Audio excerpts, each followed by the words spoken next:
আমাৰ মহান ত্ৰাণকৰ্তা প্ৰভু যীশুখ্ৰীষ্টৰ নামত নমস্কাৰ প্ৰিয় শ্ৰোতা।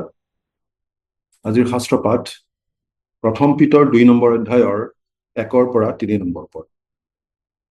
এতেকে প্ৰভু যে অনুগ্ৰহশীল, তাৰ যদি তোমালোকে আশ্বাদ পালা, তেন্তে সকলো হিংসা, সকলো ছল, কপট, অসূয়া আৰু সকলো পৰচৰ্চা দূৰ কৰি নতুনকৈ জন্মা শিশুবিলাকৰ দৰে মিহলি নোহোৱা আত্মিক গাখীৰলৈ হাতিয়াগ কৰা, যাতে তাৰ দ্বাৰাই পৰিত্ৰাণৰ অৰ্থে বৃদ্ধি পোৱা।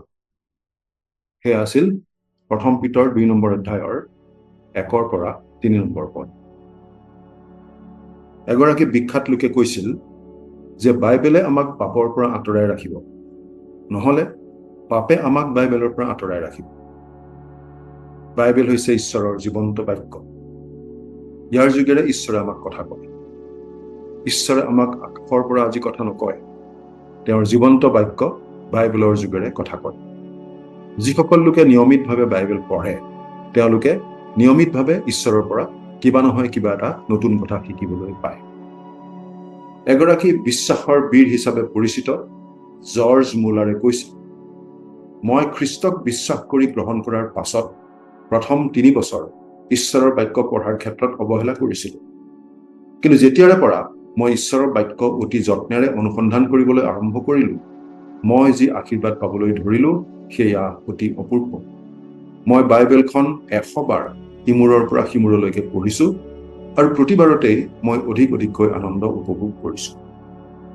নতুনকৈ জন্মা শিশুৱে গাখীৰলৈ যিদৰে হাবিয়াস কৰে, তেনেদৰে প্ৰতিজন খ্ৰীষ্টীয় বিশ্বাসীয়ে আত্মিক আহাৰ হিচাপে ঈশ্বৰৰ বাক্যলৈ হাবিয়াস কৰা উচিত বুলি বাইবেলে আমাক সোঁৱৰাই দিছে। ঈশ্বৰৰ বাক্যই আমাৰ মন সতেজ আৰু সুস্থ কৰি ৰাখে। ঈশ্বৰৰ বাক্যই আমাক আত্মিকভাৱে চহকী কৰে। আমি নতুন নতুন আত্মিক সম্পদ লাভ কৰোঁ। ঈশ্বৰৰ বাক্যই আমাক পথৰ নিৰ্দেশনা দিয়ে। ঈশ্বৰৰ বাক্যই আমাক পৰিৱৰ্তিত কৰে। ই আমাক সৎকৰ্মৰ বাবে উদগায় আৰু সৎকৰ্মৰ বাবে সজ্জিত কৰে।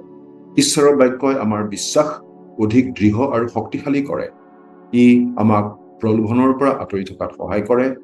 ই আমাৰ অন্তৰত ঐশ্বৰিক শান্তি আৰু আনন্দৰ সঞ্চাৰ কৰে। ঈশ্বৰৰ বাক্যই আমাক পবিত্ৰীকৃত কৰে। ঈশ্বৰৰ বাক্যই আমাক ঈশ্বৰৰ মহানতাৰ বিষয়ে অধিক সজাগ কৰি তোলে আৰু ই আমাক পৰিত্ৰাণৰ নিশ্চয়তা প্ৰদান কৰি অন্তৰখন ঈশ্বৰৰ প্ৰতি কৃতজ্ঞতাৰে ভৰাই তোলে।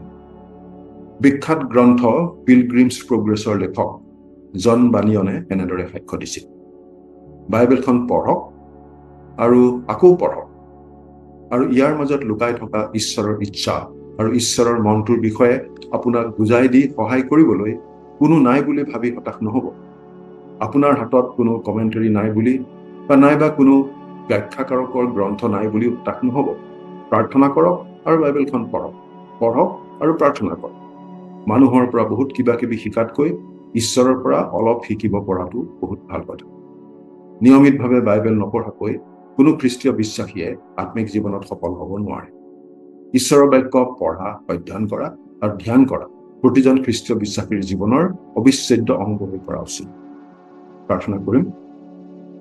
স্বৰ্গত থকা পিতৃ ঈশ্বৰ, অৰণ্যত ইছৰাইলীয়া লোকসকলে ৰাতিপুৱাতে মান্না বুটলিবলৈ যোৱাৰ দৰে আমিও যেন ৰাতিপুৱাতেই আমাৰ আত্মিক আহাৰ তোমাৰ বাক্যৰ মাজত বিচাৰিবলৈ শিকিম।